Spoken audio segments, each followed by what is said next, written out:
You've probably noticed that while everyone around you erupts during the big game, you remain quiet.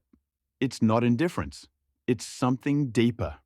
When your friends paint their faces and plan entire weekends around schedules, you feel like you're observing from somewhere else. There's no anger in it, no superiority. Just a quiet awareness that this collective energy doesn't pull you in the same way. You don't feel broken or disconnected. You just notice that what excites millions feels distant to you. And you've probably wondered, quietly, what that says about you. Here's what psychology reveals about people who don't obsess over sports, and why it matters more than you think. First, let's clear something up. There's nothing wrong with you. Culture tells us that loving sports is normal, and not loving them is unusual. But that's a story, not a truth. Your brain isn't wired incorrectly. It simply prioritizes meaning differently. Where others find connection through shared victory, you often find it through shared understanding. This doesn't make you cold or detached. It makes you selective about where you invest your emotional energy. You've likely been called indifferent or aloof when, in reality, you're deeply engaged, just not with what's trending. And that quiet difference? It's been with you for a long time. Even as a child, you might have sat on the sidelines while others chased the ball, and you felt fine. That wasn't rejection. That was self-knowledge, even if you didn't have words for it yet. So let's stop asking what's wrong and start asking what's actually happening inside your mind. Psychologically, people who don't obsess over sports often show lower tribalistic attachment to external symbols.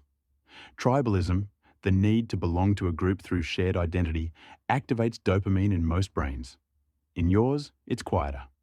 You still experience belonging, but you seek it through intimacy, conversation, or shared values, not shared wins. This reflects a preference for internal meaning over external spectacle. You're not avoiding excitement. You're drawn to the kind that builds slowly, from within. Your dopamine system doesn't spike from collective drama. It responds to personal discovery.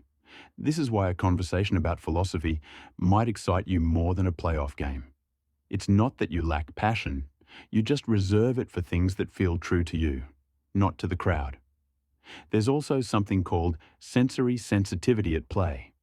Many people who don't enjoy sports report being overwhelmed by the noise, the chaos, the unpredictability. Your nervous system prefers environments you can regulate. Sports culture often resists that. This doesn't mean you're fragile. It means you're attuned to your own limits. You've learned, consciously or not, that protecting your inner calm is more important than fitting in. Then there's the way you process time. Sports culture is built on immediacy, scores, wins, losses, sudden reversals. Your mind prefers continuity. You're drawn to projects that unfold, relationships that deepen, ideas that mature over months or years. A season ending means nothing to you if the story doesn't continue beyond it. This reflects what psychologists call a reflective rather than reactive temperament. You don't need the highs and lows to feel alive. You feel alive in the pauses between them. There's also the role of narrative complexity. Sports offer clear heroes, villains, winners, and losers. You tend to distrust stories that simple. You're not cynical. You're just aware that most things worth caring about resist easy conclusions. This is why a documentary about failure might move you more than a championship highlight reel.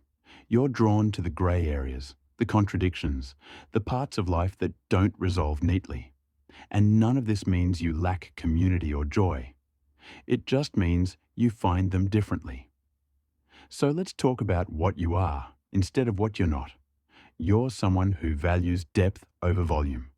You'd rather know one thing deeply than 100 things superficially. You're comfortable with silence, which most people find unsettling.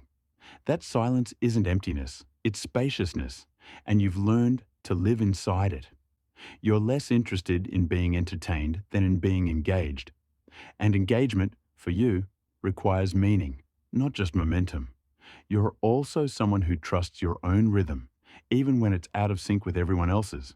That's not stubbornness, that's integrity. You've probably spent years thinking you were missing something everyone else had. But the truth is, You weren't missing it. You were choosing something else. You were choosing authenticity over approval, curiosity over conformity. And that choice, quiet as it was, shaped everything about who you are. You're not broken. You're built for a different kind of meaning. And that's not something to apologize for. So the next time someone asks why you don't care about the game, you don't owe them an explanation.